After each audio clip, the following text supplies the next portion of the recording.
Congressman Webster, all the great families here at the villages,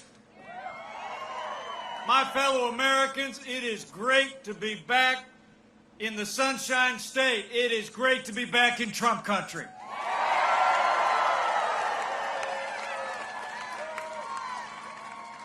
Thank you all for coming out today. And what a privilege it is to be here with my friend. I heard of Congressman Daniel Webster when he was serving in your state house. He was Speaker of the House, a man of integrity and principle.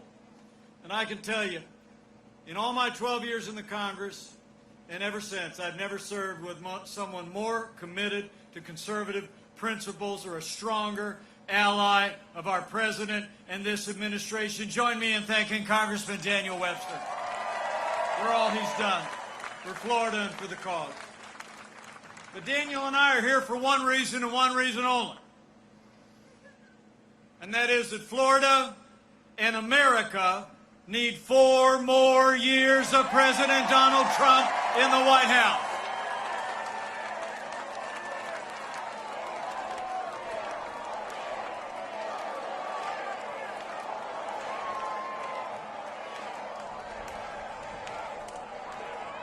It's on, everybody, and the road to victory runs right through Florida.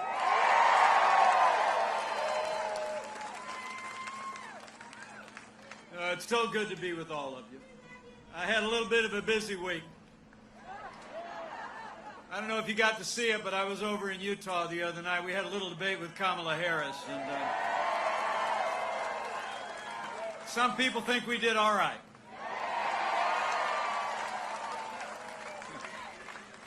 You know, let me be clear. That debate was not just a debate between 2 candidates for vice president. It was a debate between 2 visions. Joe Biden and Kamala Harris want higher taxes, open borders, socialized medicine. They want to abolish fossil fuels. They want taxpayer funding of abortion. They want to defund the police and pack the court. President Trump's vision: we've rebuilt our military. We cut taxes. We rolled back regulation. We've unleashed American energy. We secured our border, supported law enforcement, and stood for life, liberty, and the Constitution of the United States.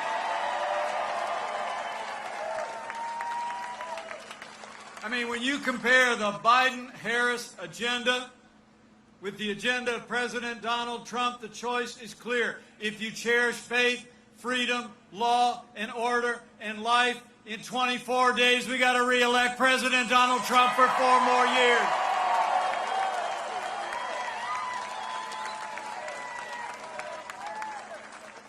You know, 4 years ago, we inherited a military hollowed out by devastating budget cuts, an economy struggling to break out of the slowest recovery since the Great Depression. Terrorism was on the rise, and we witnessed a steady assault on our most cherished values. But in 3 short years, I'm proud to report, as the father of a United States Marine and the father-in-law of a United States Navy pilot, we've rebuilt our military. We restored the arsenal of democracy. And we are finally giving our soldiers, sailors, airmen, Marines, and Coast Guard the support they deserve.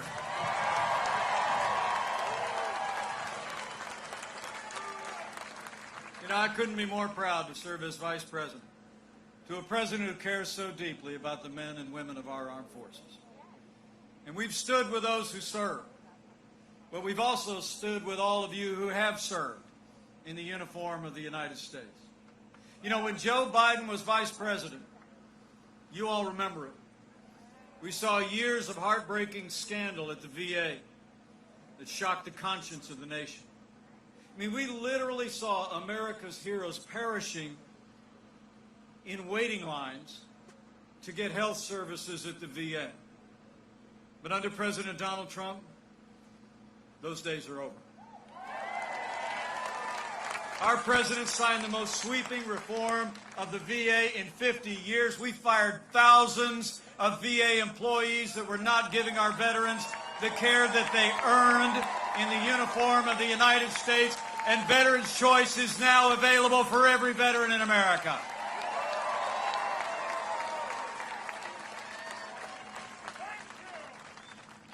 You know, I know here at the Villages there's a lot of you men and women that have served in uniform. So if you're able, would you just either stand or would you raise your hand in the air and give us a chance to say thank you one more time? Thank you for your service. Thank you for your service. Thank you for your service. God bless you. You know, we didn't just rebuild our military. Under this president's leadership in our first 3 years, we revived and created the greatest economy the world has ever known. Where Joe Biden wants to raise taxes, President Trump cut taxes across the board for working families and businesses large and small. This president actually repealed more federal red tape in our first 3 years than any administration in American history. We unleashed American energy. We're now a net exporter of energy for the first time in 70 years. And we fought for free and fair trade that puts American jobs and American workers first. And in those first 3 years, businesses large and small created more than 7 million good-paying jobs, including 550,000 jobs right here in the Sunshine State.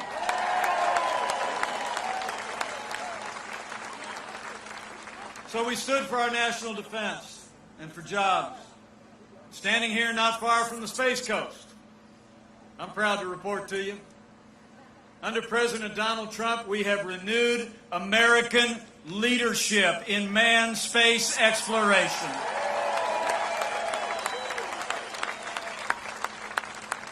We reconstituted the National Space Council, and the President asked me to be the chairman.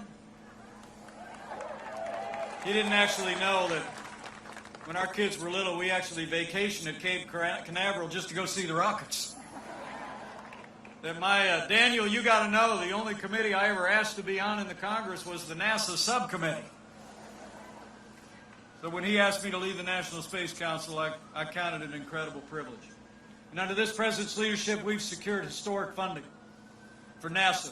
And this year, we returned American astronauts to space on an American rocket from right here at Kennedy Space Center for the first time in 10 years. And under the president's leadership, by 2024, we're going to see the next man and the first woman land on the moon, and then we're headed to Mars. Under President Donald Trump, NASA is back. And under this president, not only have we stood for our security, for American jobs, and for American leadership in space, but every single day, President Donald Trump has stood for the rule of law. We've appointed more than 200 conservatives to our federal courts at every level, and I'm here to tell you, they are all principled men and women who will uphold all the God-given liberties in our Constitution, like the freedom of religion and the freedom of speech and the Second Amendment right to keep and bear arms.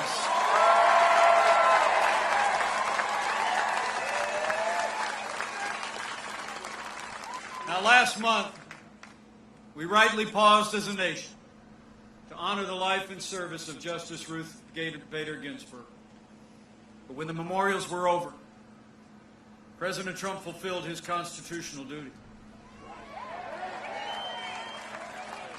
And he nominated a principled, brilliant, conservative woman to the Supreme Court of the United States of America, Judge Amy Coney Barrett.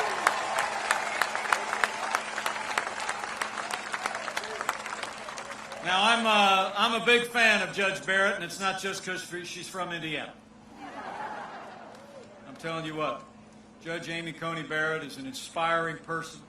She's a brilliant and principled jurist. She'll do great credit on the Supreme Court. Now, the confirmation hearings are set for this Monday. And the American people expect Democrats in the Senate to give Judge Barrett a dignified hearing this time. But we have reason to be concerned. You all remember When Judge Barrett went through her confirmation 2 years ago for the Court of Appeals, the Democrat chairman of the Judiciary Committee actually criticized Judge Barrett for her Catholic faith.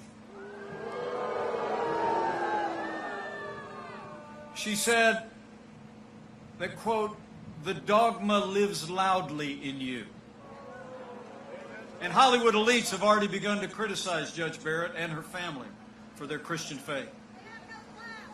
Well, I got news for the Democrats and their friends in Hollywood. The dogma lives loudly in me. The dogma lives loudly in you. And the right to live and work and worship according to the dictates of our conscience lives loudly in the Constitution of the United States of America.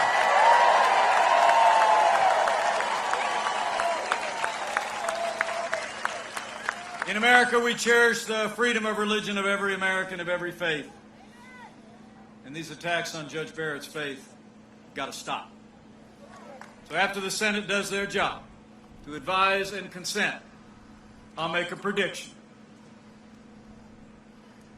Judge Amy Coney Barrett is going to be Justice Amy Coney Barrett. We're going to fill that seat.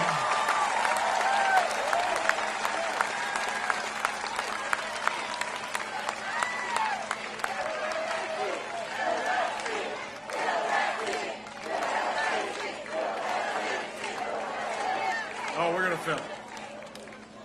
You know, the American people actually also deserve to know. The Democrats in Washington are actually talking about adding seats to the Supreme Court in the biggest power grab in American history. It's called packing the court. Now, Joe Biden and Kamala Harris won't admit it, but after 150 years with 9 seats on the Supreme Court of the United States, they're planning to pack the court. In fact, Joe Biden refused to answer the question in his debate with the president. Kamala Harris refused to ask the question during our debate. And just yesterday in Nevada, Joe Biden was asked by a reporter if don't voters deserve to know what you do? And Joe Biden replied, quote, "No, they don't." Well, come on, Joe. The American people deserve a straight answer. When you're running for the highest office in the land, the American people deserve to know whether you're going to respect the highest court in the land. You know, there's only one explanation why Joe Biden and Kamala Harris won't answer the question. It's because Joe Biden and Kamala Harris want to pack the court. But we're not going to let it happen. We're going to preserve an independent judiciary. We're going to preserve our constitutional order. We're going to re-elect President Donald Trump for 4 more years in the White House.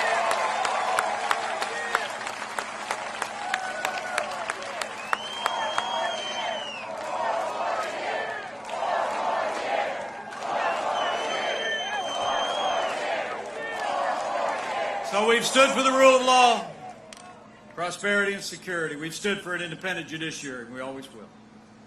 And every single day of this administration, President Donald Trump has stood with the men and women who serve on the thin blue line of law enforcement, and we always will. That's probably why you have police associations around the country that are endorsing our president's re-election. In fact, I learned for the first time ever, the Florida Police Chief Association endorsed President Donald Trump's re-election.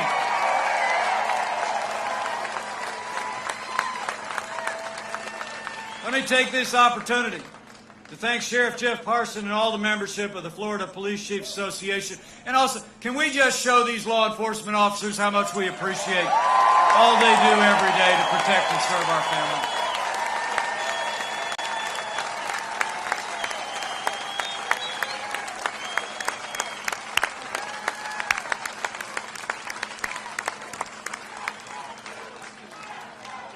You know, oh, we're back to blue. You know, I like to tell people, all my heroes wear uniforms. When I was growing up in our small town in Indiana, we used to drive back to Chicago where my parents grew up. We'd go to my grandparents' house and my uncle would come walking out wearing that police uniform, have that sidearm man. I got to tell you, me and my three brothers just look up at him in awe. You all know. The men and women who serve in law enforcement in this country are some of the best people in America, and they deserve the respect of every American every single day. They do. Now, President Trump and I will always support the right of Americans to peaceful protest enshrined in the Constitution. Rioting and looting is not peaceful protest. Burning businesses is not free speech. Violence against innocent civilians, the destruction of property, or violence against our police will not be tolerated, and those who do these things will be prosecuted to the fullest extent of the law. Now, for months, all Joe Biden talked about was peaceful protests as the American people watched their businesses and communities literally burn. At the debate this week, I invited Flora Westbrook, a wonderful African-American business owner in Minneapolis, to join us there. Flora told me about a few days after the killing of George Floyd how the protesters marched closer and closer to her business. And then that Friday night came, and a little salon that she had built 35 years ago was burned to the ground. Well, I talked to Flora yesterday, and I told her, I said, Flora, we are with you today, and we are going to rebuild and have law and order in your city and every city in America for every American of every race and creed and color. So help us God.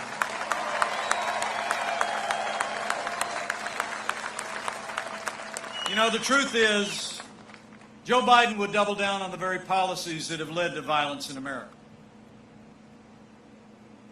When you undermine support for those who protect and serve, you only embolden those who would do violence in our communities.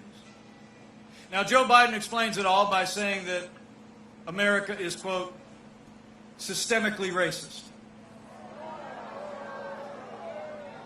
And he and his running mate just the other day have said that police have a, quote, implicit bias against minorities.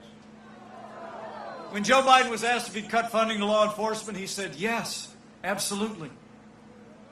And his running mate recently applauded the mayor of Los Angeles' announcement of cutting $150 million from the LAPD. Well, let me make you a promise. Under President Donald Trump, we're not going to defund the police. Not now, not ever. We're going to back the blue.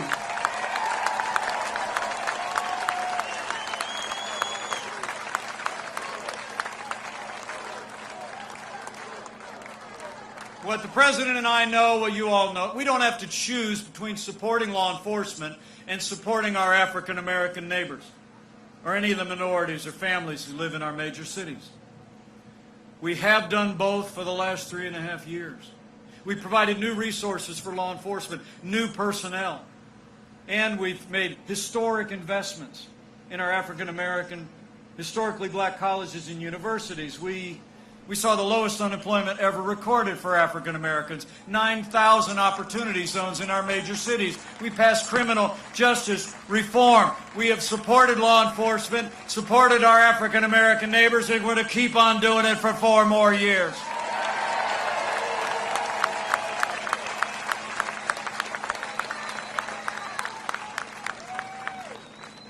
So I just want to thank you all. I want to thank you all for being here today. As you know, we've stood for the rule of law. We've stood for law and order.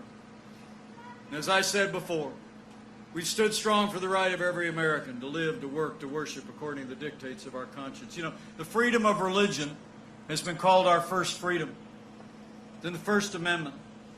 And people of faith have no greater champion than President Donald Trump.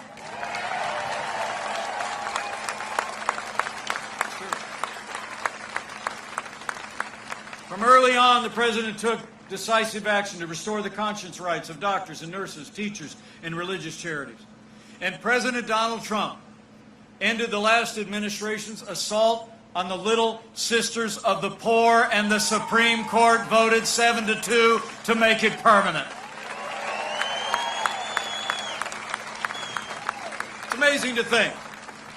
When Joe Biden was vice president, they actually hauled a group of nuns who had taken a lifetime vow of poverty to serve the neediest among us. They hauled them into court to force them to compromise their faith to live under the standards of Obamacare. And you deserve to know Joe Biden recently said that he plans to do it again. He plans to reimpose the strictures of Obamacare on the Little Sisters of the Poor and other religious institutions. In fact, his running mate attacked one of our judicial nominees simply because they were a member of the Catholic Knights of Columbus. So let me make you a promise. With 4 more years of President Donald Trump in the White House, we're going to respect the religious freedom of every American of every faith. And we're going to end the assault on religious liberty once and for all. So it's been about security, it's been about prosperity, the rule of law, and our liberties. But I can't tell you how proud I am to be vice president to a president who stands without apology for the sanctity of human life.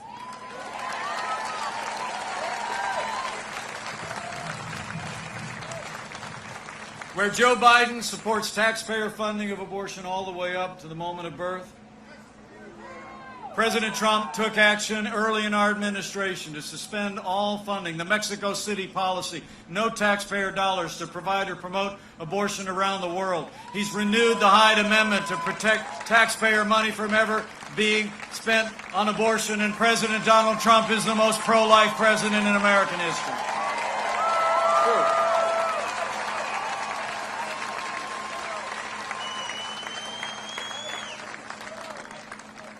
So we've rebuilt our military, revived our economy, stood up for law, order, life, and liberties. And let me just say, none of that would have been possible in our first 3 years without the strong and consistent support of Senator Rick Scott and Senator Marco Rubio.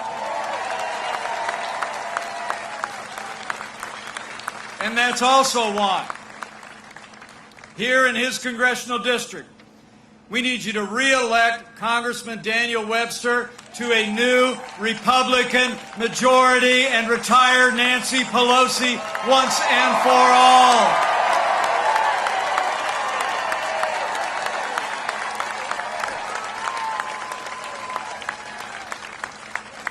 You know, when you look at all that we accomplished in those first few years with the Republican House and the Republican Senate, there's only one conclusion you can draw. In 3 short years, we made America great again.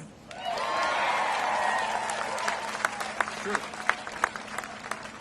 And then the coronavirus struck from China. I'm here to tell you, before the first documented case of community transmission in the United States, President Trump did what no other American president had ever done before. He suspended all travel from China, the second largest economy in the world. He put the health of America first. Now Joe Biden said that was hysterical. He said it was, quote, xenophobic. In fact, he wrote in USA Today back in January that travel bans would, quote, make things worse.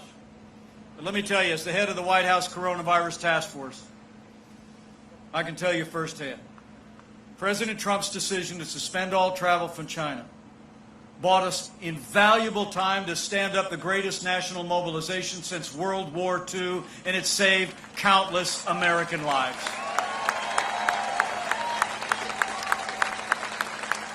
During that time, we reinvented testing. More than 120 million tests done so far. We saw to the manufacture and delivery of literally billions of medical supplies to our incredible doctors and nurses and healthcare workers. We developed life-saving medicines. And I'm here to report that we're on track to have the first safe an effective coronavirus before the end of this year. And under Operation Warp Speed, we'll have tens of millions of doses available to administer to our most vulnerable.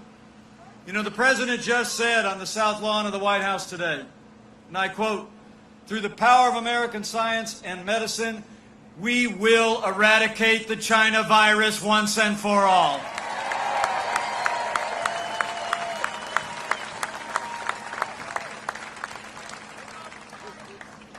And let me say on behalf of the President and the First Lady, how moved we've all been by the outpouring of prayers and concern for our first family over the last week. I spoke to the President this morning before I left for Florida, and I'm happy to report to you President Donald Trump and First Lady Melania are doing great.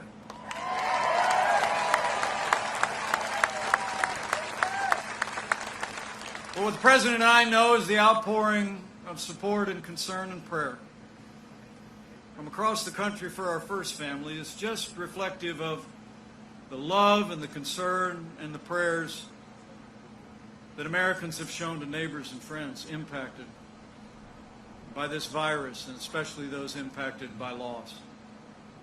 So can we just take a moment to give a round of applause for all of the doctors, the nurses, the healthcare workers, those in ministry, everyone that has been there for our families through this challenging time.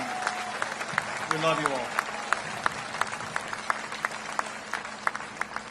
So as you showed through the Sun Belt outbreak this summer here in Florida, we're showing across the country, because of the cooperation of the American people, the leadership of our President, we're slowing the spread, we're protecting the vulnerable, and we're saving lives. And we're opening up America again.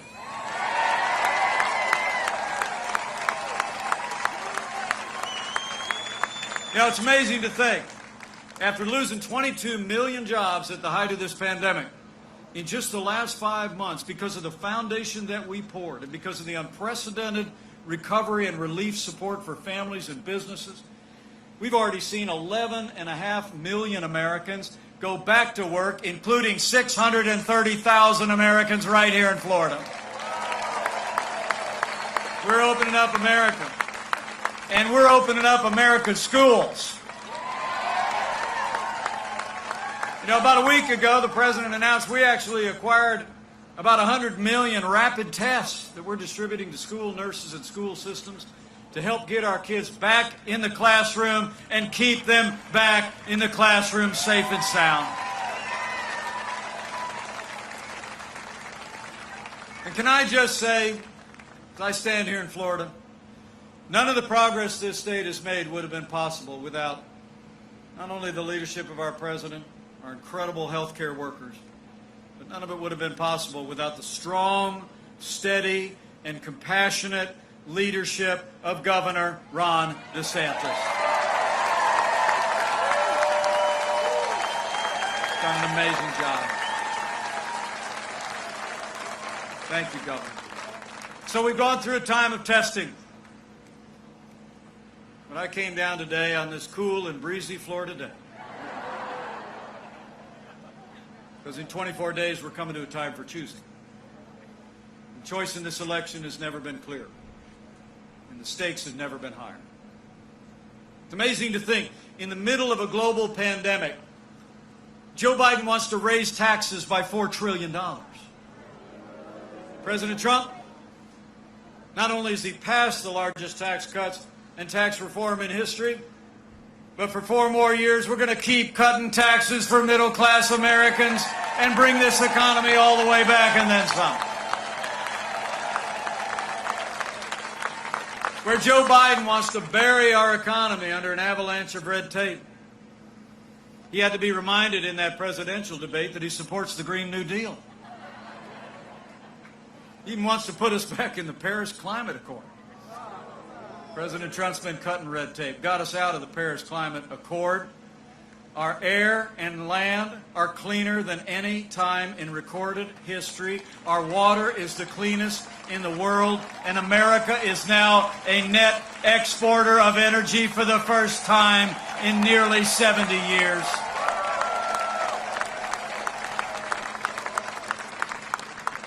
And Joe Biden's for open borders, sanctuary cities, free lawyers for illegal immigrants. President Donald Trump made record investments in border security. We've already built 300 miles of that border wall on the southern border of the United States. And with 4 more years in the White House, we're going to fix this broken immigration system once and for all in a way that puts America first.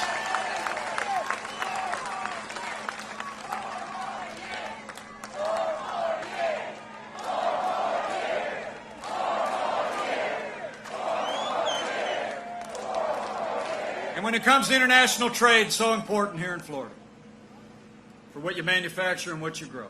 Contrast couldn't be clearer. You know, out in the heartland where I grew up, we saw the impact of NAFTA over the last 25 years. I literally saw entire communities shuttered, factories closed, jobs shipped south of the border. They were still shipping jobs south of the border before the paint was dry on the last election. And Joe Biden never lifted a finger to reform NAFTA in a way that put American workers first. But thanks to the man who wrote The Art of the Deal, America got a way better deal than NAFTA. The United States-Mexico-Canada agreement is here. It is a win for Florida and a win for America.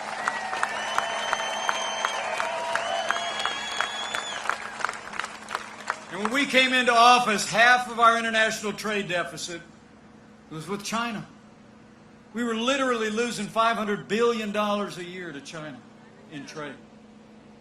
Joe Biden's been a cheerleader for communist China since day one.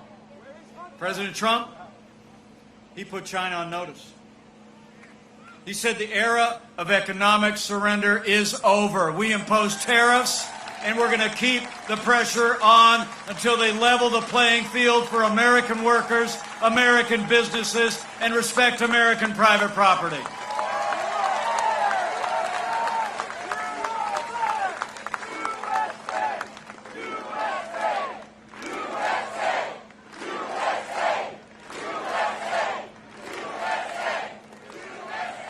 And where Joe Biden and Kamala Harris want a government takeover of health care. I mean, their version of Obamacare includes what's something called a public option. You heard about it? They say then the government insurance would be out there competing with private insurance. Well, I said years ago when we had that debate when I was in Congress, you know, the government competes with the private sector the way an alligator competes with a duck. I mean, the truth of the matter is, they would put us on an inexorable path to socialized medicine. President Trump, we're going to reform health care. We're going to protect pre-existing conditions. We're going to lower the cost of health insurance without growing the size of government. We're going to harness the power of the private sector and make sure that America is never a socialist country on health care or anything else.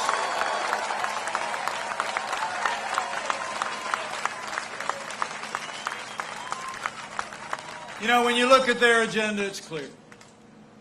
Joe Biden would be nothing more than a Trojan horse for the radical left. Now, Joe Biden has said that democracy is on the ballot. Well, I think our economic recovery is on the ballot. Law and order are on the ballot. But so are things far more foundational to our country. From the number of people nodding your heads, I think you get it. This election is not going to decide whether America is more conservative or more liberal, whether we're more Republican or more Democrat, more red or more blue. I think the choice in this election is whether America remains America.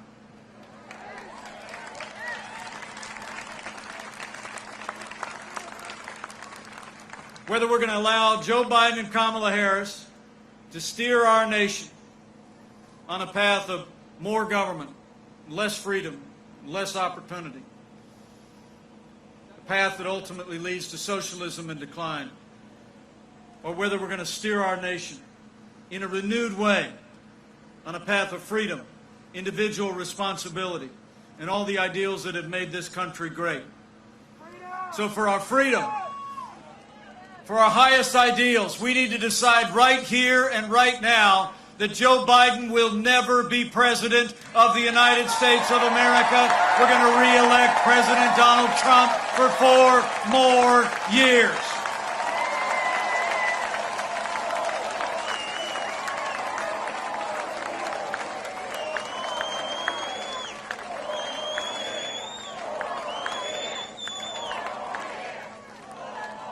So I need you to tell your neighbors and friends what 4 more years means. See, I was over in a parking lot at the Villages the other day. I ran into Mike. And he told me to tell you, 4 more years means more jobs. 4 more years means more judges. 4 more years means more support for our troops. 4 more years means more support for our police. And it's going to take at least 4 more years to drain that swamp.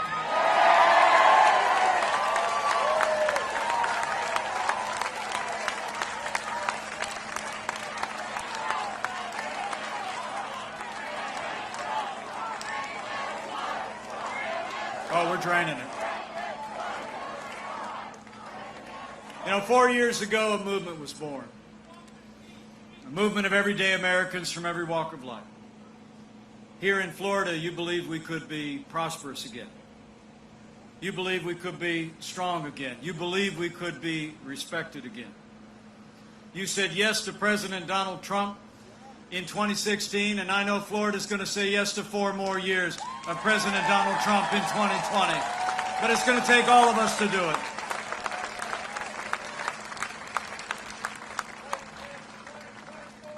Let me tell you.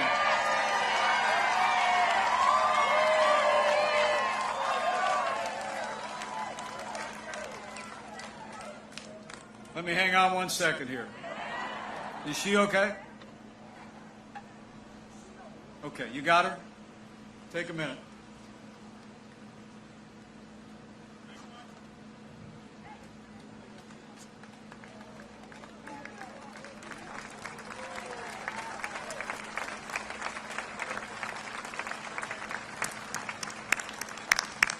Thank you for coming out there.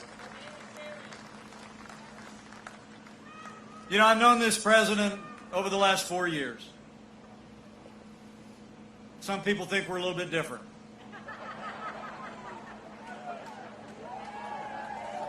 But we've gotten to be very close friends. I've seen him when the cameras are off. And I'm going to tell you, folks, there's never been a day gone by in the last 3.5 years that President Donald Trump hasn't gotten up and fought to keep the promises that he made to the people of Florida and the people of America. Now it's our turn to fight for him. It's on. 24 days to make the case. So keep bringing all your enthusiasm. Keep voicing your support. Keep telling your neighbors and friends across the Sunshine State and all across the country all that we've accomplished. Talk to them at work and at worship. Go out and tell the story the way you did in 2016. You know, I'll never forget. I was on one of those Sunday morning shows just before the election 4 years ago. And all the polls said that the president was going to lose. Right? And Hillary Clinton was already announcing who her cabinet picks were. You remember? They were measuring the curtains in the Oval Office. And I'll never forget, I was on one of the shows. And the host looked at me and he asked almost in a sympathetic tone. He said, "What do you think's going to happen?" And I looked at him and I said, "I think we're going to win."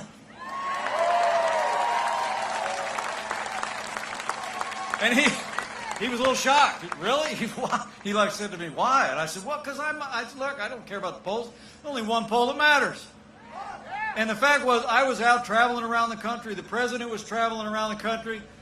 And he'll be back on the road here in Florida come Monday. Get ready. But I said he was traveling around the country drawing tens of thousands of people, and I was traveling drawing literally hundreds of Americans. But it was all the same people. And I...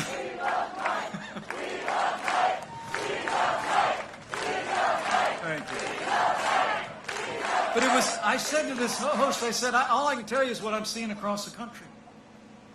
Every time I look across a rope line, every time I wave from the car, every time I have a chance to stop and talk to people, I said, it's the American people just knew. They heard the vision this president had of a strong and prosperous America. They heard his distinctly American leadership. They heard those leadership qualities coming through. And they were talking to one another. I just knew it. They were turning down the sound on the TV, not listening to the commentators and the pundits. And they were, remember, you know, the most powerful media in America is not your major television networks. It's not your big newspapers. It's not even your social media. The most powerful media in America is word of mouth. It's when the American people hear from you, they hear what you believe in your heart of hearts is important to them and their family and the state and the nation. So I encourage you, just go out and let your voice be heard. And when you speak, speak boldly and confidently. Because I'm going to tell you something. This is a freedom-loving nation. And you go talk to your neighbors and friends, your Republicans, your Independents, your Democrats, and you tell them that freedom is on the ballot. And I truly do believe a study of American history shows every time the American people have been given a clear choice between a future built on more freedom and a future built on less freedom, the American people choose a future of freedom every single time. So have faith in your neighbors and friends. And go out and talk to them about the choice we face.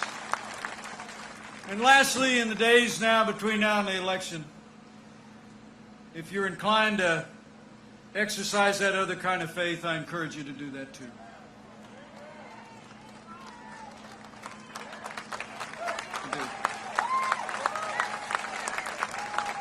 You know, the sweetest words the President and I ever hear when we're traveling around the country is when people will look out, reach across a rope line, maybe put the hand next to their cheek and just say, I'm praying for you.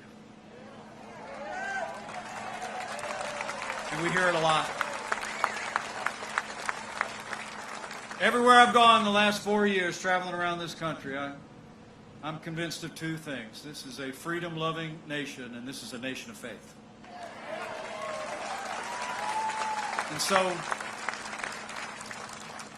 so in the 24 days we have between now and Election Day, as you let your voice be heard, as you help tell our story, as you make sure to get out and vote, and all your neighbors and friends get out and vote.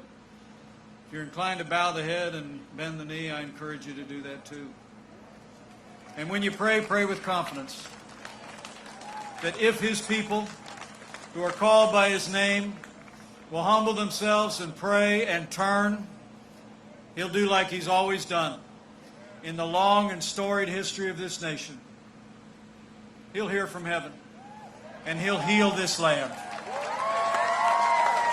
this one nation, under God, indivisible, with liberty and justice for all. So pray for America.